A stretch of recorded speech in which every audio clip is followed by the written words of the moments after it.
We just wanted to welcome everybody to Common Law's annual dinner dance. So now we'll hear from Jane Karen. Thank you for coming. Thank you, Karan and Ken.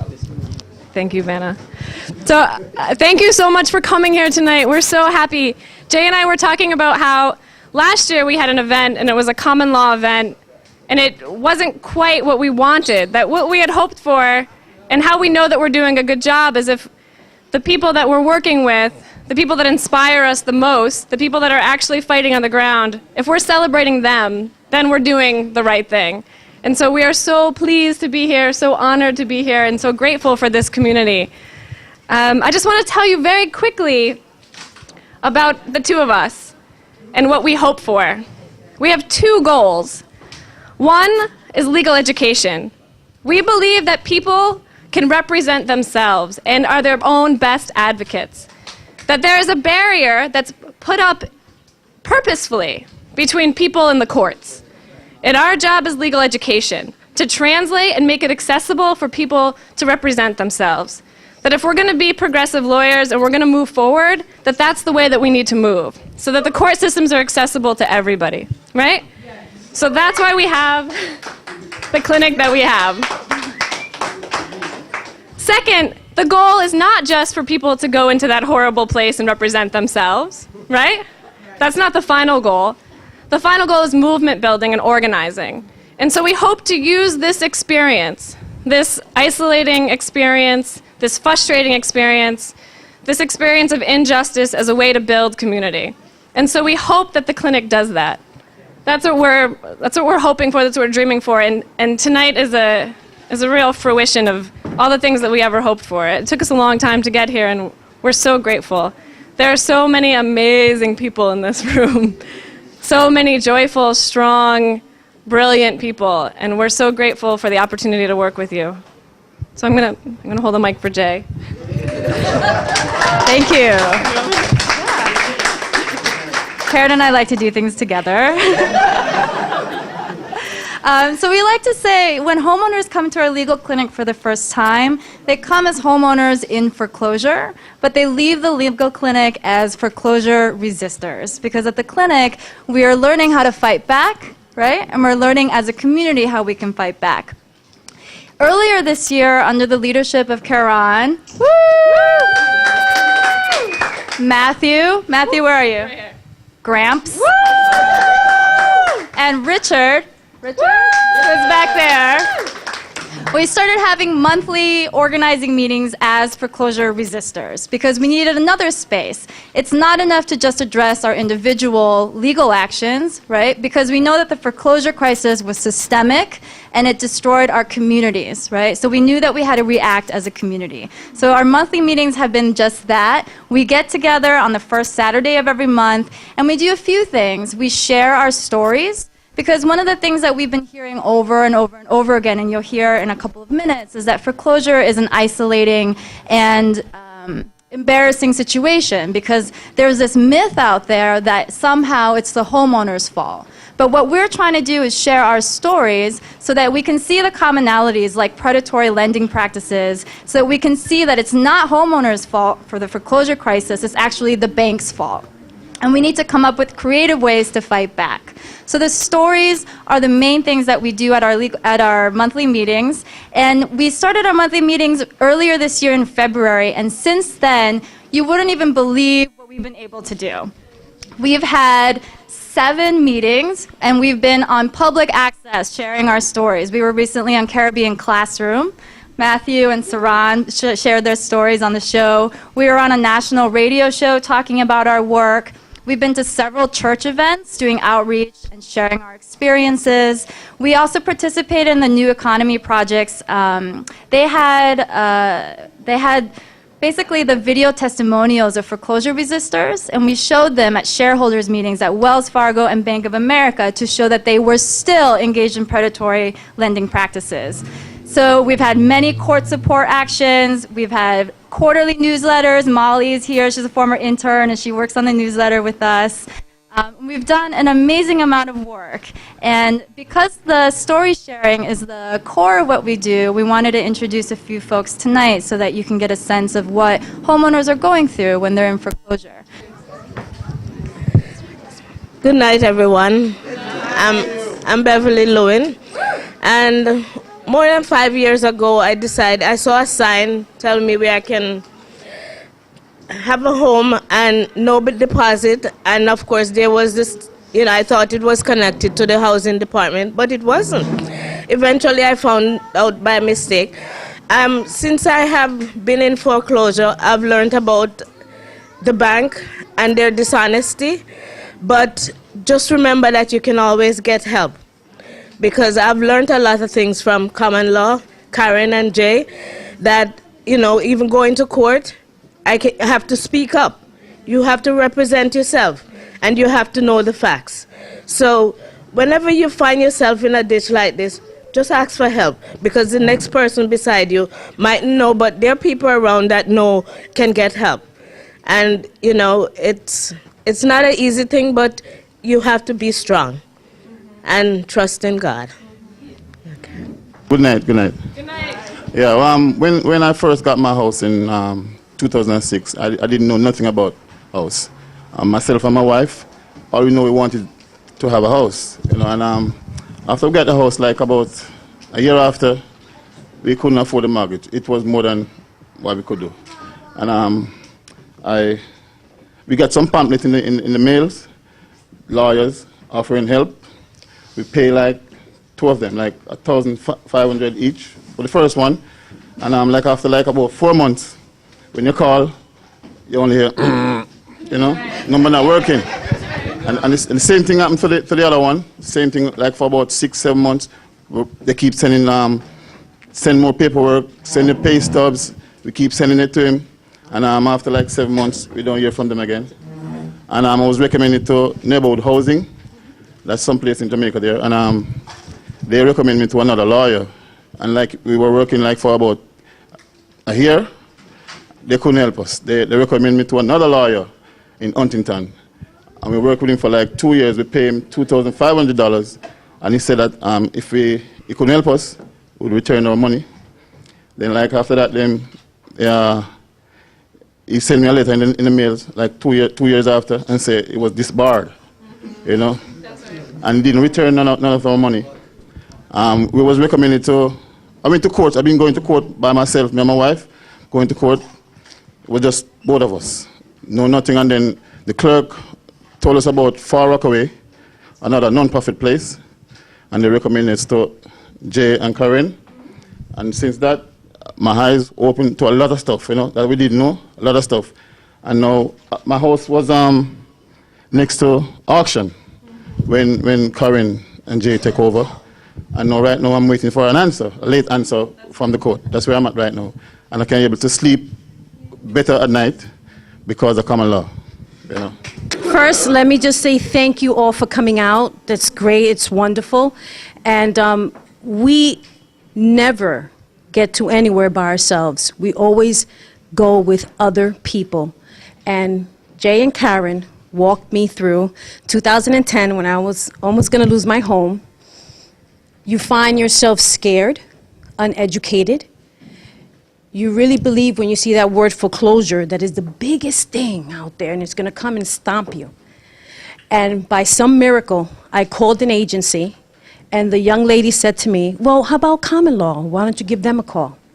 And I did, and they rescued me. So I want to say thank you. Okay.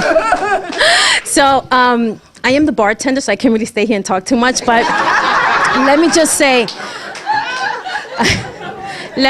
that we feel embarrassed, right? When in foreclosure, we say, oh my God, what is our family going to think about us? Are they going to say we're losers or things to that nature? So you tend to hold everything inside and not share. My recommendation is to share. Let your family know what you're going through. It is okay. Life happens, and it happens every single day. And we cannot control certain things. I'm a believer of God, and I believe that He puts me places where I need to be. Fear? Okay. I deal with it. But I try to step on it and say, nah, you can't come too close to me. So I just want you all to, we sometimes cannot sleep at night. We got, go through all these changes. But just educate yourself. Let people know. Don't hold it in. It's okay. It's okay. They're not going to take your home. Fight for it. It is yours. I used to have a vision that I would come home from work, right? And there'll be like a big lock at the door and I wouldn't be able to get in. But as funny as that sounds, there's that fear that the stomach goes, you're getting close to your block and you're going, oh my God, what's going to happen? But we are here for each other. Karen and Jay are here for us, these wonderful people that are constantly out there in the meetings and doing things like when we went to Mount Vernon, when we did that little video to educate people. You've got to keep your house up and running. You have to, if you're leasing, make sure they pay the rent. Don't abandon the home. That's your home. Fight for it. It is yours. It's your memories. Is where my kid runs around and my dogs, my beautiful dogs. So I'm just saying, put fear aside and just continue to educate yourself and go for it. And Before I turn over to Mr. Bowen, one very important thing you must bear in mind. Court, when you go into court, we are behind you. We go as a team and we support each other. Want to tell you how much stress and headache and so, yes, but when we go to court, we go as a support. And that's one of the things that we dwell on, that we get support when there's a court date, to support each other. When I went to court, I was nervous as hell, and I got comfort from them, and I was able to manipulate myself, and I'm ahead of Chase right now. So let me tell you what, Mr. Bowen. Yeah, Chase is chasing me now. Thanks.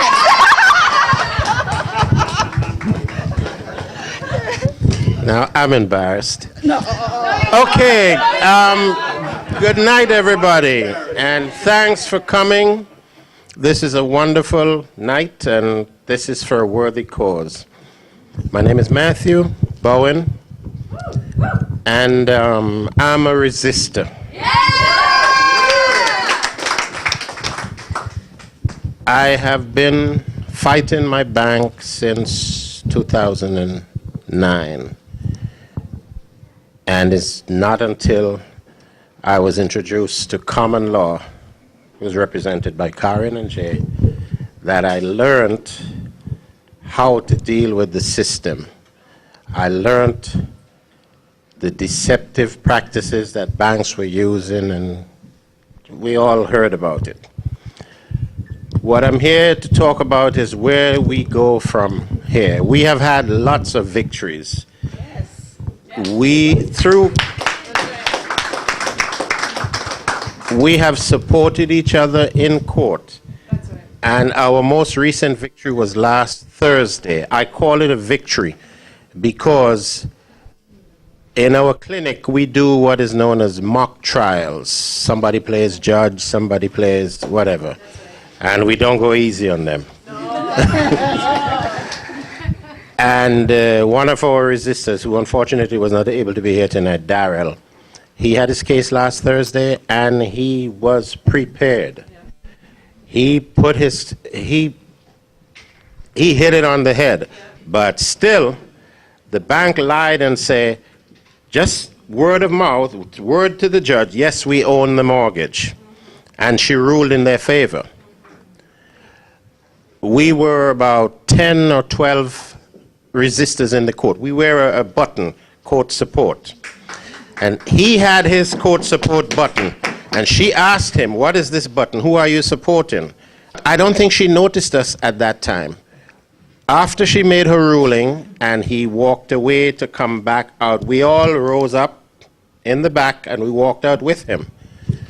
At that time, it was a ruling in the bank's favor.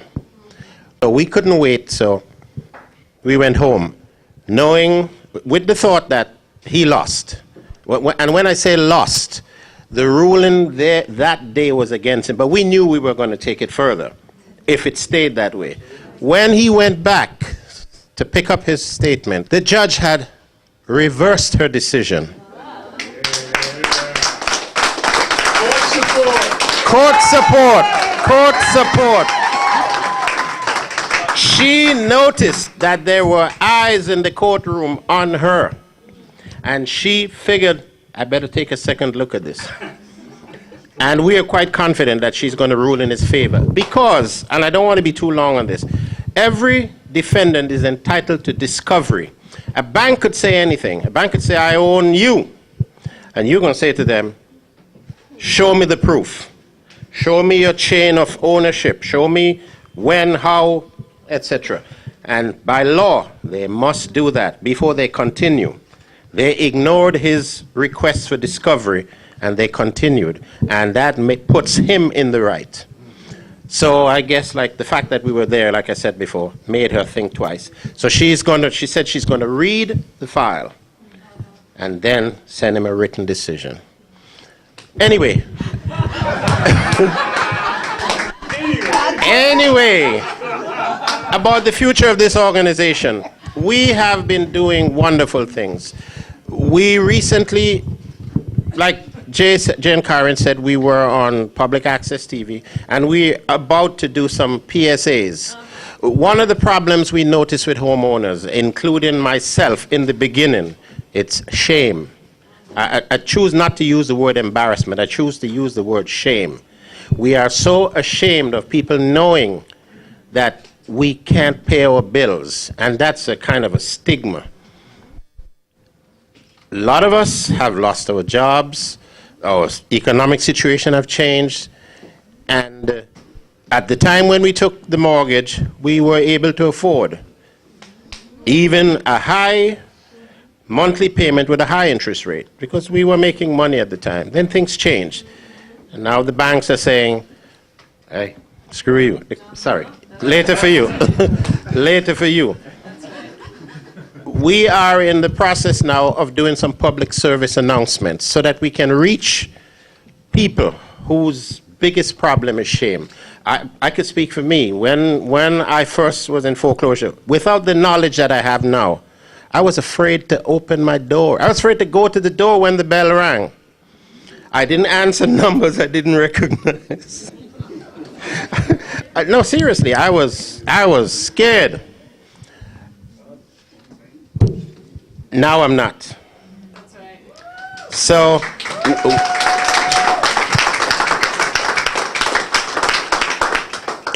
look out for us on public access TV, because we will be continuing the effort of trying to educate homeowners who are reluctant to stand up and fight, or not reluctant, who do not know how to fight.